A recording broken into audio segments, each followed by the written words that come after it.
अस्सलामुअलैकुम, नमस्कार, आदाब। मैं हूं निहाल अख्तर पयामी और आप देखना शुरू कर चुके हैं आपका अपना चैनल, आपका प्यारा चैनल गांव मोहल्ला।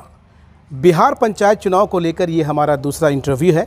हमारे साथ इस वक्त मौजूद हैं गुफरान आलम फ़ौजी साहब। बहुत बहुत आपका स्वागत है। आपको बताते चलें कि गुफरान आलम फ़ौजी साहब कोचाधामन से आते हैं और क्षेत्र संख्या 10 से ये ज़िला पार्षद के उम्मीदवार हैं। इससे पहले के सवालात शुरू करें, लेकिन सबसे पहले हम चाहते हैं कि गुफरान साहब आप अपना परिचय दें और हमारे व्यूअर्स को बताएं कि बेसिकली आपका बैकग्राउंड क्या है। जय हिंद दोस्तों, मैं गुफरान फ़ौजी, मैं फ़ौज से रिटायर हूं और फ़िलहाल जनता कन्हैयावाड़ी मार्केट में फ़ौजी फर्नीचर के नाम से एक दुकान चला रहा हूं और अपना कारोबार कर रहा हूं।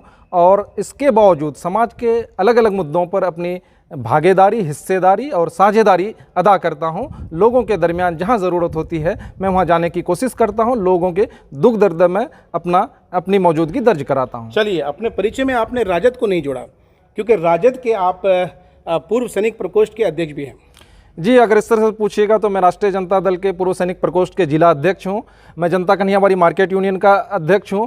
मैं सीमांचल शादी.com का प्रेसिडेंट हूं। मैं हेल्प एनजीओ का प्रेसिडेंट हूं। चलिए, आप बहुत कुछ हैं और आप और भी बहुत कुछ बने। खैर, हमारा एक बहुत महत्वपूर्ण सवाल है और सीधा सीधा सवाल है सर। जी बिल्कुल। पंचायत चुनाव क्यों लड़ना चाहते हैं आप? एक सिंपल सा सवाल है, जाहिर है कुछ न कुछ ज़हन में होगा आपके, क्यों लड़ना चाहते हैं? समाज में हमेशा लोगों की भागीदारी होनी चाहिए। मैं एक जागरूक नागरिक हूं, एक फ़ौजी हूं और मैं समझता हूं कि मुझे इस पंचायत चुनाव में आना चाहिए, क्योंकि लोगों के साथ जो नाइंसाफ़ियां हुई है, जो भ्रष्टाचार हुआ है, उसको मैं बेहतर ढंग से उसको टैकल कर सकता हूं, क्योंकि मैं उस चीज़ को समझता हूं, उसको दूर कर सकता हूं। आपने पिछले कुछ दिनों में मुझे देखा होगा कि मैंने किस तरह से अपनी जंग जीती है या लड़ी है या संघर्ष किया है। चलिए, बहुत अच्छी बातें आपने कही। पंचायत चुनाव को लेकर जो बातें आपने दोहराई है, मुझे बहुत अच्छी तरह से याद है कि बिहार विधानसभा चुनाव के दौरान हमने आपका इंटरव्यू किया था। उस दौरान भी आपने यही कहा था, लेकिन हुआ ये कि आप चुनाव से पहले चुनाव से हट गए, आपने इलेक्शन नहीं लड़ा।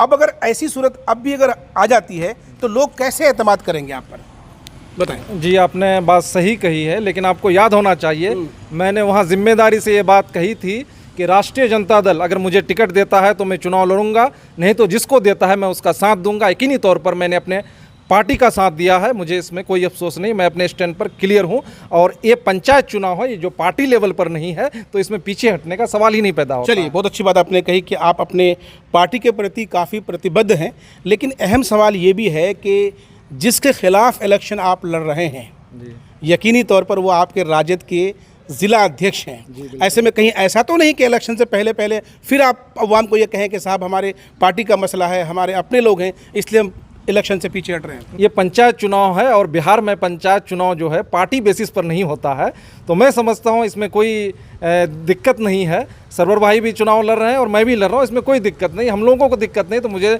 नहीं लगता है कि अवाम को भी कोई दिक्कत होगी। अवाम बेहतर फैसला लेगा। ये जमहूरियत है, जमहूरियत में अवाम ही सब कुछ होता है, तो वो फैसला बेहतर लेगा। चलिए, ऑन कैमरा गुफरान साहब का कहना है कि जाहिर है इलेक्शन जो है पंचायत चुनाव पार्टी बेस पर नहीं है और ऐसे में मतलब ही नहीं बनता है कि ये बाद में पीछे हट जाएंगे।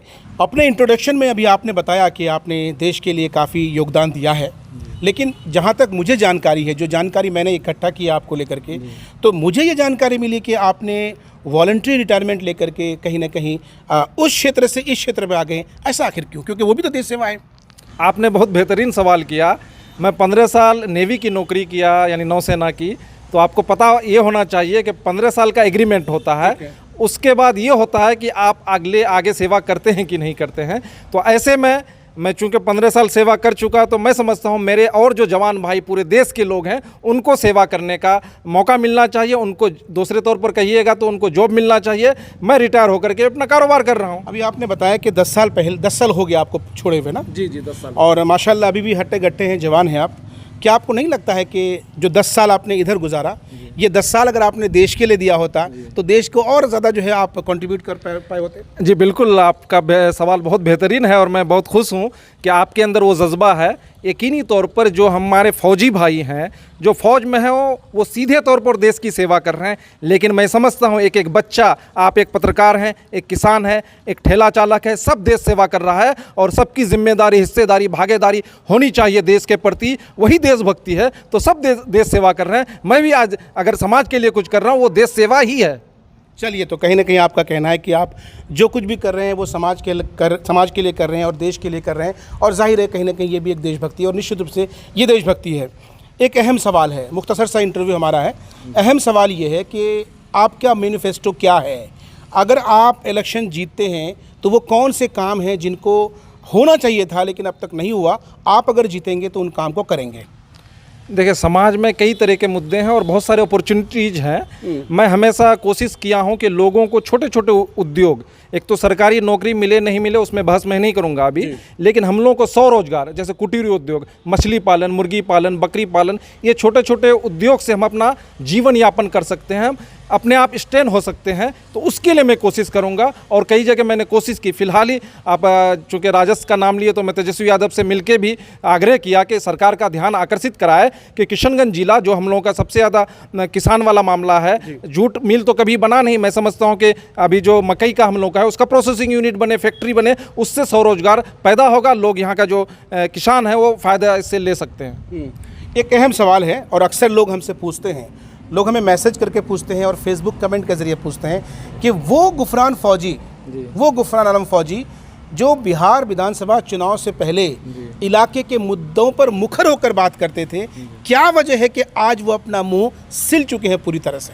नहीं, ये बिल्कुल गलत सवाल है।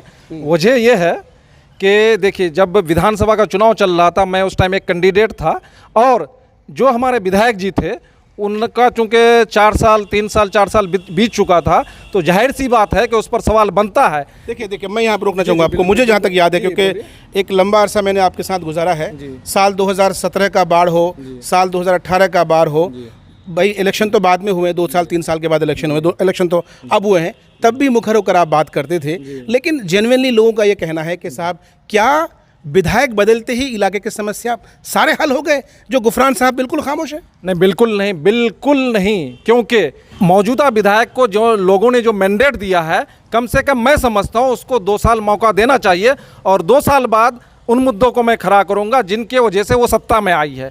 इसलिए आज जिसको वोट दिया है, आज ही वो पैदा हुआ है समझिए राजनीति में, और आज ही हम उससे सवाल करें, मुझे अच्छा नहीं लगता है, क्योंकि मैं एक जिम्मेदार विपक्ष हूँ और जिम्मेदार नागरिक हूँ, तो मैं जिम्मेदारी से सवाल करूंगा, न कि उल्टा पुल्टा सवाल कर दूं। इसलिए वक्त आएगा और सवालों की बौछार होगी और वही होगी, अंदाज भी वही होगा, आप बिल्कुल मत घबराइए। कोचाधामन की अगर बात करें तो कोचाधामन में क्राइम की घटनाएं लगातार हम देख रहे हैं, चाहे तेघरिया का मामला हो, बोहिता का मामला हो, सप्टिया बिशनपुर का मामला हो, या फिर कई ऐसी घटनाएं हैं जो पेंडिंग पड़ी हुई हैं, यानी लगातार अपराध की घटनाएं बढ़ती जा रही हैं। उसको लेकर क्या कहेंगे आप? जी, ये चूँकि हमारे एक जो आपराधिक घटनाएं हो रही है, ये बहुत ही सामाजिक कुरीति या जो हमारी कुंठित मानसिकता है। ये सवाल हम इसलिए पूछ रहे हैं, ये सवाल इसलिए पूछा जा रहा है क्योंकि कल को अगर आप इलेक्शन जीतते हैं तो क्या आपके मैनिफेस्टो में ये शामिल है कि अपराध की घटनाओं पर लगाम लगाने के लिए आपकी कोशिश रहेगी? बिल्कुल कोशिश रहेगी। हम लगातार कोचाधामन एसएचओ, एसपी साहब इनसे संपर्क में रहते हैं और ये कोशिश करते हैं कि घटनाएं कम हो। चूँकि आपराधिक प्रवृत्ति के लोग हमारे समाज में हैं, उसको समझाने की जिम्मेदारी हम सब की है, केवल पुलिस व्यवस्था की नहीं है। पुलिस व्यवस्था एक हथियार के साथ वो लोग तैयार हैं, लेकिन समाज का हर एक नागरिक की जिम्मेदारी है, जो हमारे कहते हैं गलत प्रवृत्ति के लोग हैं, उनकी सूचना हम पुलिस तक पहुंचाएं ताकि एक बेहतर समाज का निर्माण कर सके और यकीनी तौर पर अपराधों का खात्मा होगा, और बिल्कुल होगा। चलिए, आखिरी सवाल, आखिर वो कौन सी परिस्थिति आ गई, आखिर वो कौन से हालात पैदा हो गए कि जिस पार्टी से आप आते हैं उसी पार्टी के जिला अध्यक्ष जो मौजूदा चेयरमैन उनकी वाइफ हैं, उनके खिलाफ भी आपको इलेक्शन लड़ना पड़ रहा है? क्या उनके कामकाज से मुतमईन नहीं है आप? मैंने पहले भी बताया कि पंचायत चुनाव जो है पार्टी लेवल का नहीं, इसलिए कोई भी लड़ सकता है और मैं एक जिम्मेदार नागरिक हूं, मैं भी लड़ सकता हूं। जहां तक सवाल ये रहा कि भाई कितना काम किया है, तो ये अवाम फैसला लेगी कि कितना काम किया। आपकी नज़र में कितना काम हुआ है? जाहिर सी बात है, मुतमईन नहीं है, इसलिए हम आ रहे हैं। तो ये थे गुफरान आलम फौजी जो बेबाकी से अपनी बात रख रहे थे और आपको ये बता रहे थे कि अगर आप इन्हें एक बार मौका देंगे तो ये आपकी उम्मीदों पर कैसे खड़े उतरेंगे। हम आपको अगले उम्मीदवार से मिलाएंगे, उनकी राय जानेंगे। आप कमेंट बॉक्स में जाकर के अपना कमेंट छोड़िएगा और आपको ये ज़रूर प्लीज़ हमें बताइएगा कि वो कौन से सवालात हैं जो पूछना चाहिए। अगर छूट गए तो आप अगर रिपीट कर देंगे तो इंशाल्लाह अगले जो कैंडिडेट होंगे उनसे हम ये सवाल पूछ लेंगे। तब तक के लिए इजाज़त दीजिए। अल्लाह हाफिज़।